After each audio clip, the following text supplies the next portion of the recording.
O apoio e valorização à vida à distância é um tratamento espiritual desenvolvido pelo Centro Espírita Fé, Amor e Caridade de Tramandaí. Este trabalho é realizado há 8 anos sob a coordenação espiritual de Ivone Pereira e demais benfeitores.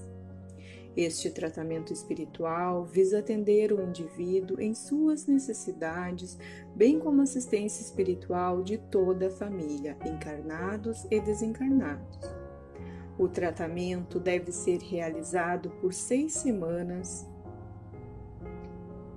durante todas as segundas-feiras, no horário das 16 horas até as 16h30. Cada assistido deve permanecer conectado com a equipe espiritual, iniciando pela prece simples de abertura. Logo após, deve iniciar a leitura do Evangelho segundo o Espiritismo, no capítulo e item sugerido anteriormente. Ao término da leitura, deve-se fazer a prece de encerramento, agradecendo a assistência e a companhia dos benfeitores espirituais. Para finalizar o tratamento, é necessário o autoabraço, reconectando-se consigo mesmo. Boa tarde, amigos. Bem-vindos a este trabalho de atendimento espiritual à distância, apoio e valorização da vida, sob a coordenação espiritual de Ivone Amaral Pereira. Vamos nos colocar em sintonia com essa equipe de benfeitores espirituais para nos acompanhar neste momento de fé, amor e caridade através da prece de abertura. Pai nosso que estás em toda parte, santificado seja o teu nome, no louvor de todas as criaturas. Venha a nós o teu reino de amor e sabedoria. Seja feita a tua vontade, acima de nossos desejos, tanto na terra quanto nos círculos espirituais. O pão nosso da mente e do corpo dá-nos hoje. Perdoa as nossas dívidas, ensinando-nos a perdoar nossos devedores com o esquecimento de todo mal. Não permitas que venhamos a cair sob os golpes da tentação de nossa própria inferioridade. Livra-nos do mal que ainda reside em nós mesmos, porque só em ti brilha a luz eterna do reino e do poder, da glória e da paz, da justiça e do amor para sempre. Assim seja. Capítulo 6 do Evangelho segundo o Espiritismo. Instruções dos Espíritos. Advento do Espírito de Verdade. Venho, como antigamente entre os filhos transviados de Israel, trazer a verdade e dissipar as trevas. Escutai-me. O Espiritismo, como antigamente minha palavra, deve lembrar aos incrédulos que acima deles reina a verdade imutável, o Deus bom, o Deus grande que faz germinar a planta e eleva as ondas. Revelei a doutrina divina e, como um ceifeiro, reuni em feixes o bem esparso da humanidade e disse: vinde a mim, todos vós que sofreis.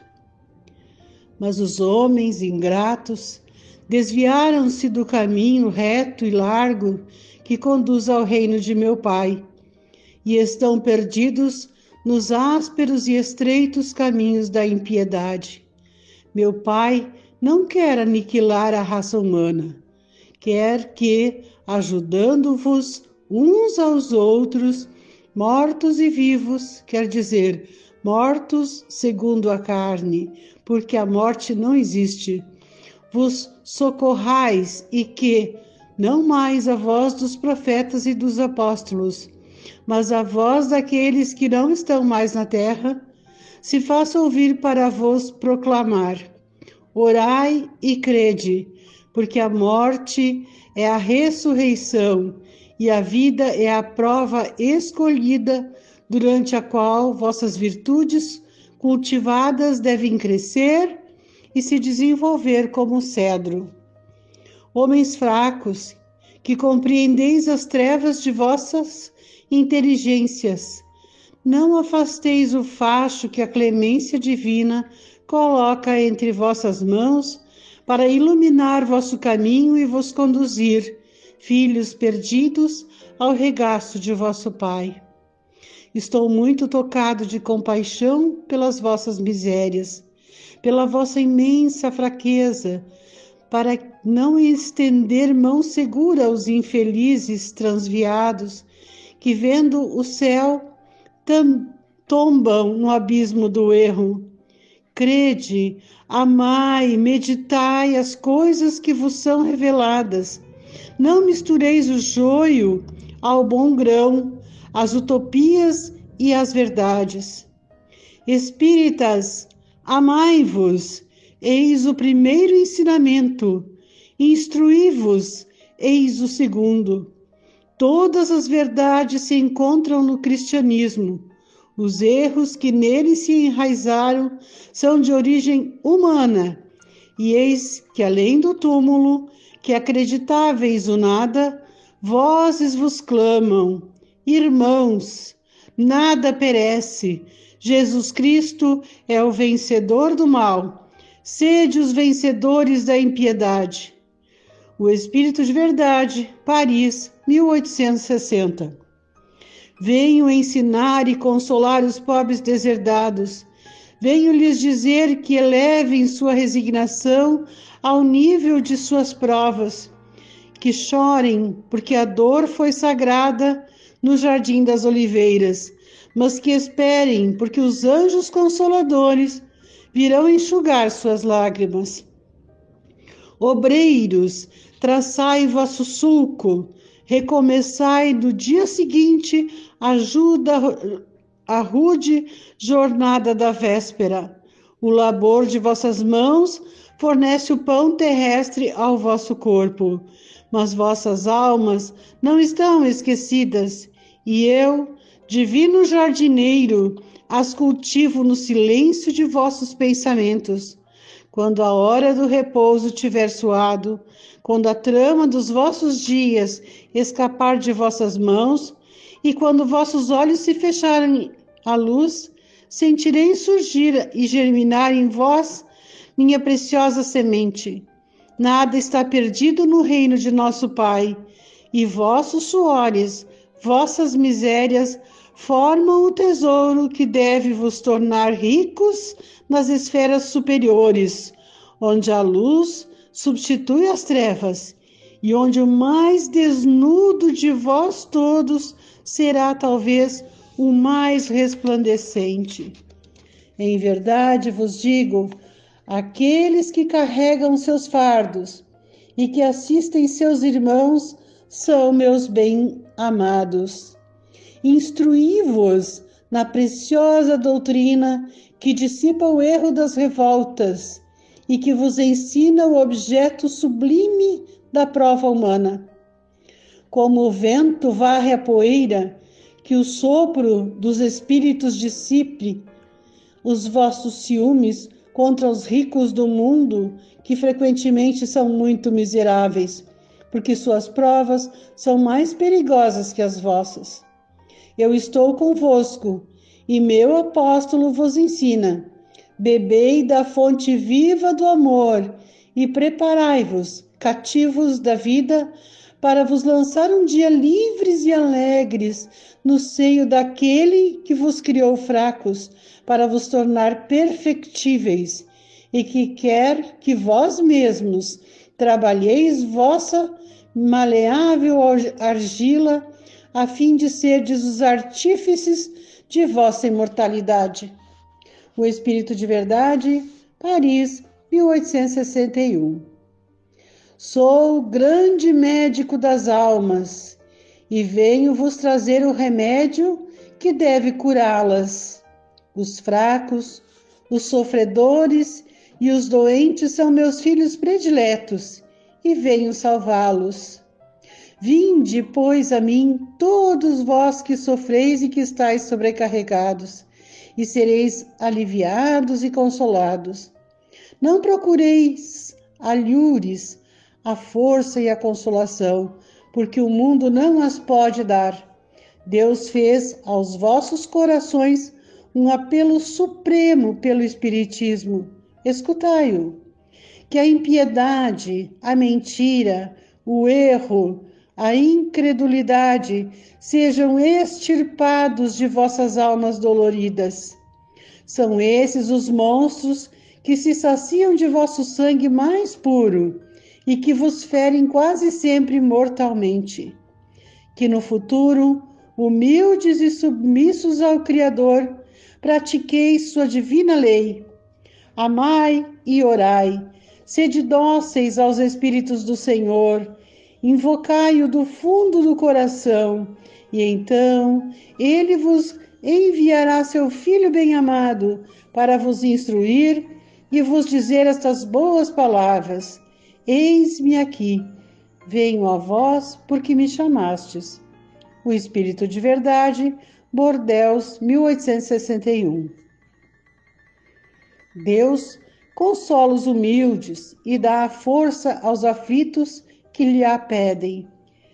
Seu poder sobre a terra e por toda parte, ao lado de uma lágrima, coloca a ele um bálsamo que consola. O devotamento e a abnegação são uma prece contínua e encerram um ensinamento profundo.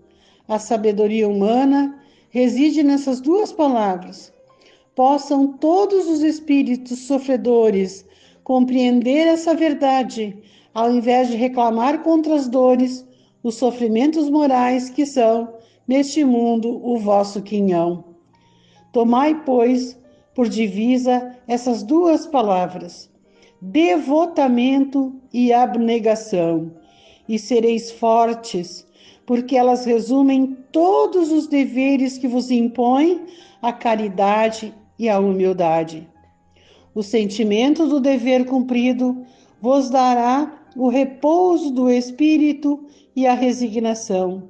O coração bate melhor, a alma se assenta e o corpo não tem mais desfalecimento, porque o corpo sofre tanto mais quanto o espírito está mais profundamente atingido. O Espírito de Verdade, Havre, 1863. Agora o capítulo 7, Bem-aventurados os pobres de espírito. O que é preciso entender por pobres de espírito? Bem-aventurados os pobres de espírito, porque deles é o reino dos céus. São Mateus, capítulo 5, versículo 3. A incredulidade se divertiu com esta máxima. Bem-aventurados os pobres de espírito, como com outras coisas sem a compreender. Por pobres de espírito, Jesus não entende os homens desprovidos de inteligência, mas os humildes.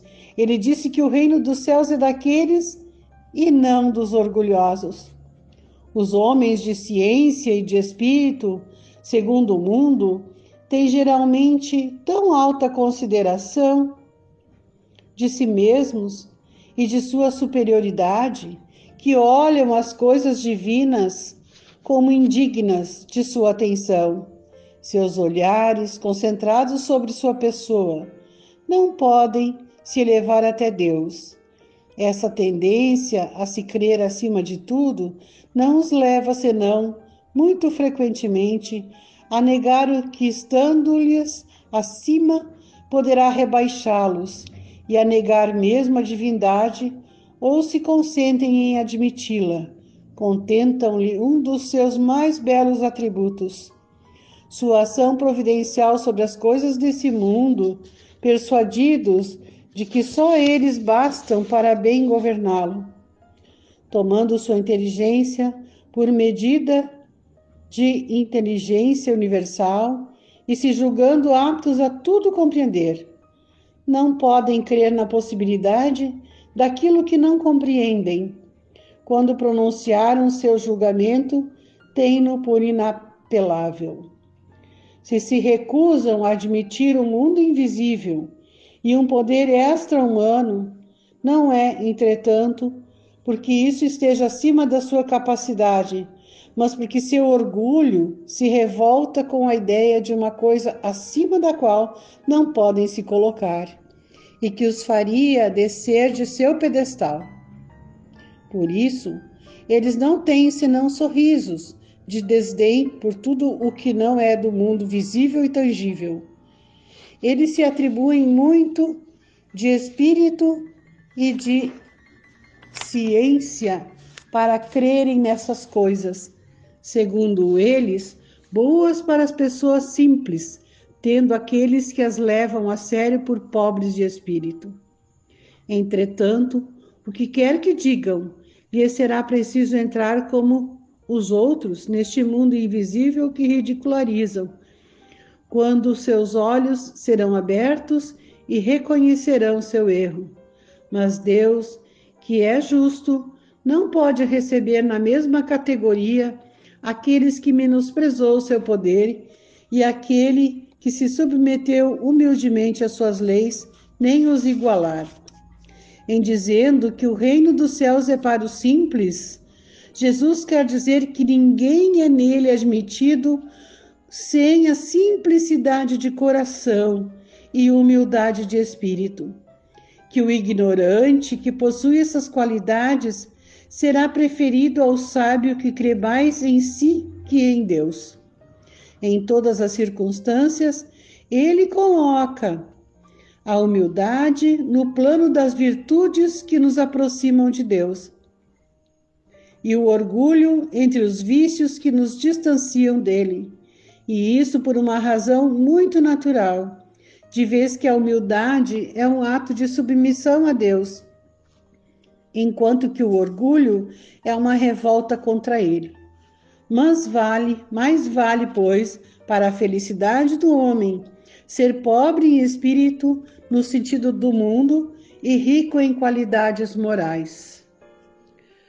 Todo aquele que se eleva será rebaixado. Nesse mesmo tempo, os discípulos se aproximaram de Jesus e lhe disseram: quem é o maior no reino dos céus?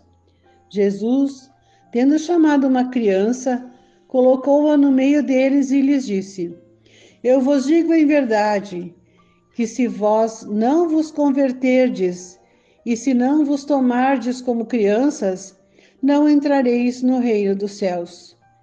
Todo aquele, pois, que se humilhar e se tornar pequeno como esta criança, será o maior no reino dos céus. E todo aquele que recebe em meu nome uma criança, tal como acabo de dizer, é a mim que recebe.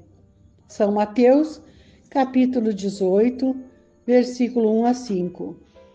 Então a mãe dos filhos de Zebedeu se aproximou dele com seus 2 filhos e o adorou, testemunhando-lhe que queria perguntar-lhe alguma coisa. Ele lhes disse: que quereis?